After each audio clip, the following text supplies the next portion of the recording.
ओम नमस्ते जी। ऋग्वेदादि भाष्य भूमिका प्रथम श्रव्य कणिका महर्षि दयानंद जी सरस्वती द्वारा लिखित ऋग्वेदादि भाष्य भूमिका इस ग्रंथ का स्वाध्याय हम शुरू करने जा रहे हैं। इस पर स्वामी विद्यानंद जी सरस्वती ने भूमिका भास्कर नाम से विस्तृत भाष्य किया हुआ है। उसी भूमिका भास्कर की अवतरणिका से हम प्रारंभ कर रहे हैं। आधुनिक काल में विकासवाद एक महत्वपूर्ण विचारधारा है। वैज्ञानिक और ऐतिहासिक दोनों ही क्षेत्रों में उसका प्रवेश हो गया है। वैज्ञानिक विचारधारा में प्राणियों की विभिन्न जातियों की उत्पत्ति में विकासवाद को मान्यता प्रदान की जाती है और ऐतिहासिक विचारधारा में मानवीय बुद्धि के विकास अथवा ज्ञान विज्ञान की उपलब्धि में विकासवाद को आधार माना गया है। साधारण दृष्टि से देखने पर यह बात ठीक सी प्रतीत होती है, परंतु गहराई से विचार करने पर इसका खोखलापन स्पष्ट हो जाता है। विकासवाद के अनुसार प्राणी अथवा जीवन तत्व का एक प्रथम आविर्भाव जलों में उद्भिज के रूप में हुआ। पहले जल, वायु, मिट्टी आदि के संसर्ग से एक प्रकार की सूक्ष्म काई बनी। उसी से पुनः जलवायु का विलक्षण प्रभाव प्राप्त कर समस्त जलीय तथा पृथ्वी के तृण, वीरुध, लता, गुल्म, औषधि, वनस्पति तथा विविध वृक्ष आदि का क्रमशः विकास हुआ। कालांतर में इसी मूल जीव बीज से सर्वप्रथम जल में ही एक दूसरी जीवन शाखा चली। यह आरंभ में अमीबा एक कोशीय प्राणी की भांति के सूक्ष्म जलजंतु हुए। धीरे धीरे जलीय कीट, मछली, मेंढक, कछुआ, वराह, रीछ, बंदर, वन मानुष आदि विभिन्न प्राणी स्तरों को पार करता तथा विकसित होता हुआ मनुष्य बन गया। उस आदिकालीन एक कोश के प्राणी से मनुष्य तक पहुंचने के लिए मध्य में जीवन के न जाने कितने स्तर पार किए गए। तब कहीं लाखों करोड़ों वर्षों में मनुष्य इस रूप में आया। इस विचार के अनुसार यदि हम मनुष्य की उत्पत्ति को 1 करोड़ वर्ष पूर्व माने और हैकल की हिस्ट्री ऑफ क्रिएशन के पृष्ठ 295 में लिखी हुई प्राणियों की 21 कड़ियों के बाद मनुष्य की उत्पत्ति माने और प्रत्येक कड़ी को 1 करोड़ वर्ष का समय दें, तो प्रथम प्राणी की उत्पत्ति से मनुष्य की उत्पत्ति तक लगभग 22 करोड़ वर्ष होते हैं। लोकमान्य तिलक के गीता रहस्य में डॉक्टर गेड़ा की साक्षी से लिखा है कि मछली से मनुष्य होने में 53,75,000 पीढ़ियां बीती। इतनी ही पीढ़ियां अमीबा से मछली होने में बीती होंगी। अर्थात अमीबा से आज तक लगभग 1 करोड़ पीढ़ियां बीत चुकी। कोई पीढ़ी 1 दिन और कोई 100 वर्ष जीती है। यदि सबका औसत 25 वर्ष मान लें तो इस हिसाब से भी प्राणियों के प्रादुर्भाव को आज 25 करोड़ वर्ष होते हैं। यह तो निश्चित है कि पृथ्वी के हो चुकने के करोड़ों वर्ष बाद प्राणी हुए और प्राणियों की उत्पत्ति से आज तक 25 करोड़ वर्ष हो गए। इस प्रकार यह अवधि विकासवादियों की लगाई गई अवधि यानी 10 करोड़ वर्ष से बहुत आगे निकल जाती है।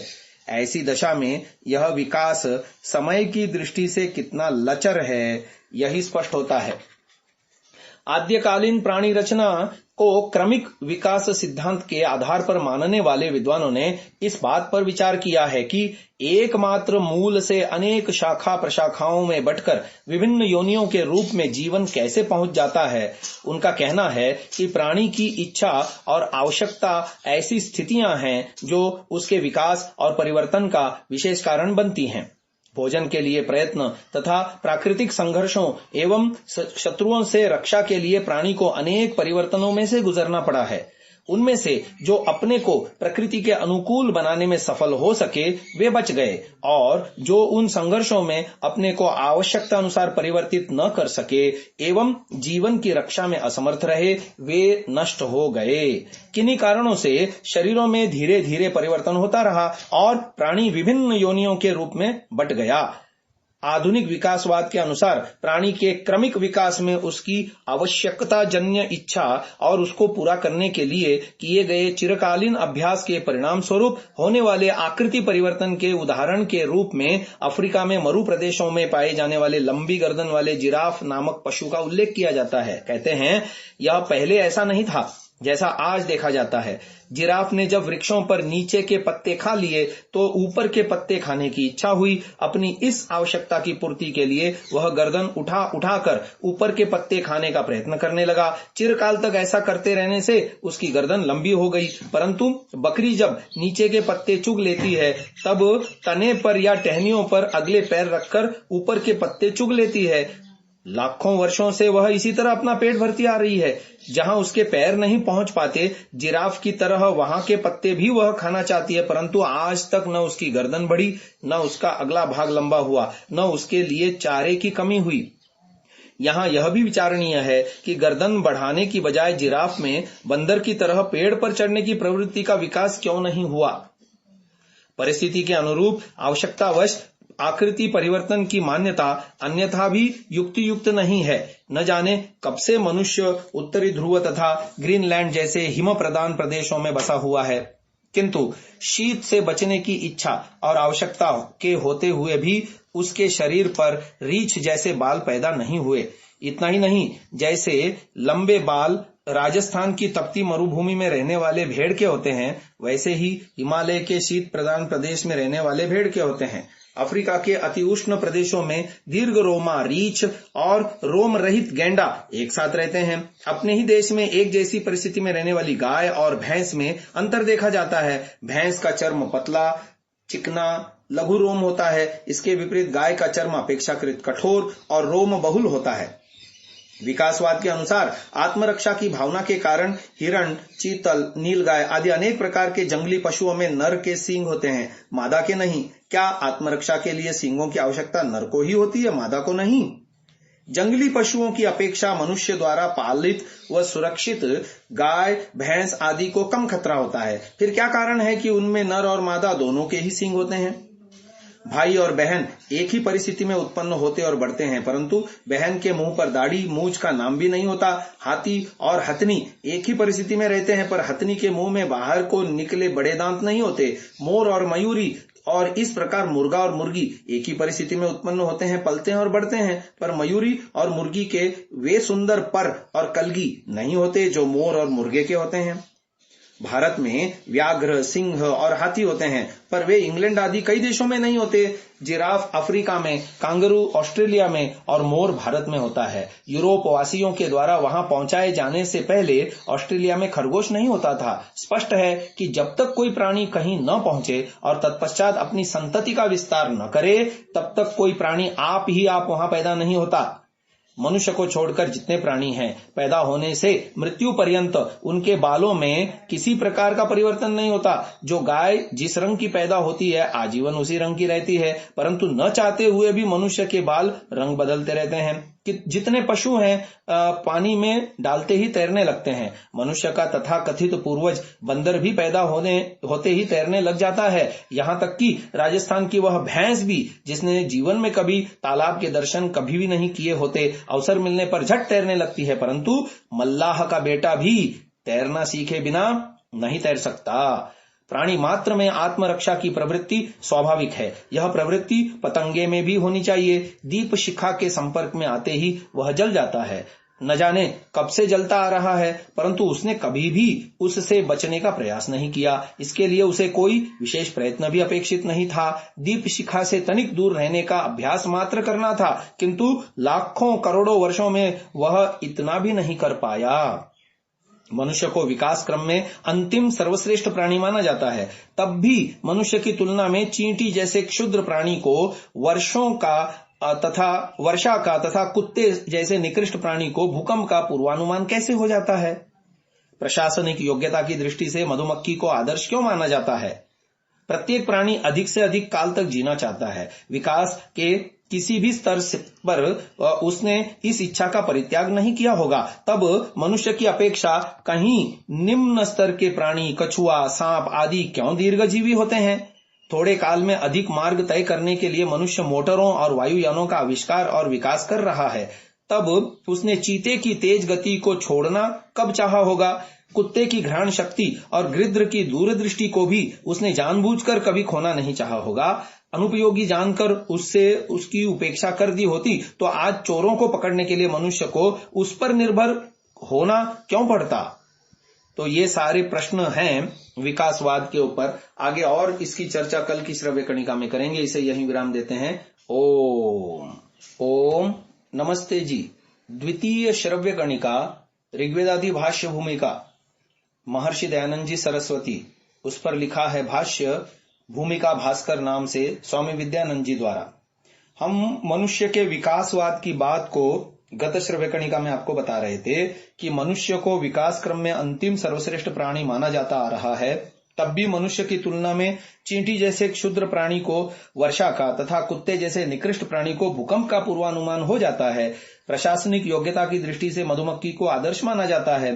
प्रत्येक प्राणी अधिक से अधिक काल तक जीना चाहता है। विकास के किसी भी स्तर पर उसने इस इच्छा का परित्याग नहीं किया होगा। तब मनुष्य की अपेक्षा कहीं निम्न स्तर के प्राणी कछुआ, सांप आदि क्यों दीर्घजीवी होते हैं? थोड़े काल में अधिक मार्ग तय करने के लिए मनुष्य मोटरों, वायुयानों का आविष्कार और विकास कर रहा है। तब उसने चीते की तेज गति को छोड़ना कब चाहा होगा? कुत्ते की घ्राण शक्ति और गिद्ध की दूरदृष्टि को भी उसने जानबूझकर कभी खोना नहीं चाहा होगा। अनुपयोगी जानकर उसने उसकी उपेक्षा कर दी होती तो आज चोरों को पकड़ने के लिए मनुष्य को उस पर निर्भर होना क्यों पड़ता? बया नामक छोटी सी चिड़िया जैसा सुंदर घर बनाती है, वैसा मनुष्य से केवल एक पीढ़ी नीचे माना जाने वाला बंदर नहीं बना सकता। पर यह भी सत्य है कि जैसा घर वह लाखों करोड़ों वर्ष पहले बनाती थी, आज भी वैसा ही बनाती है। मकड़ी जाला बनाती है, मधुमक्खी छत्ता बनाती है और फूलों से पराग लाकर उससे मधु बनाकर उसमें एकत्र करती है। किंतु इन्होंने ये कलाएं किसी से नहीं सीखी। ये उनके अपने आविष्कार भी नहीं है। उन्होंने अपनी ये कलाएं अन्य प्राणियों को भी नहीं सिखाई। जिसको जो और जैसा आता है वह उसे उसी रूप में करता चला आ रहा है।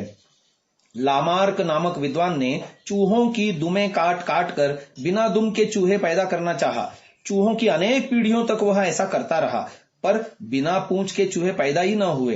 हिंदुओं के लड़के लड़कियां लाखों वर्षों से कान छिदवाते आ रहे हैं। हजरत इब्राहिम के समय से यहूदी और मुसलमान खतना कराते आ रहे हैं। चीनी स्त्रियां न जाने कब से पैर छोटे करने का प्रयास कर रही हैं, परंतु न हिंदुओं के घरों में कन छिदे बच्चे पैदा हुए, न मुसलमानों के यहाँ खतना की हुई संतान पैदा हुई, और न चीनी घरों में छोटे पैर की लड़कियां पैदा हुई। मोटर आदि का विकास क्रम में उपलब्ध अंतिम रूप लेटेस्ट मॉडल ही बनता है। तब जब मनुष्य जैसा सर्वोत्कृष्ट प्राणी तैयार हो गया तो निचले स्तर के सभी पशु पक्षियों का सर्वथा लोप हो जाना चाहिए था। परंतु हम देखते हैं कि आज भी मछली से मछली, भेड़ से भेड़, कुत्ते से कुत्ते ही पैदा हो रहे हैं। यहाँ तक कि जिस बंदर से विकसित होकर मनुष्य बना कहा जाता है, उससे भी बंदर ही पैदा हो रहे हैं, मनुष्य नहीं। फिर विकास तो विकास है, उसकी कोई सीमा नहीं आ सकती। तो फिर विकास का क्रम रुक कैसे गया? मनुष्य से आगे अन्य कुछ क्यों नहीं बना?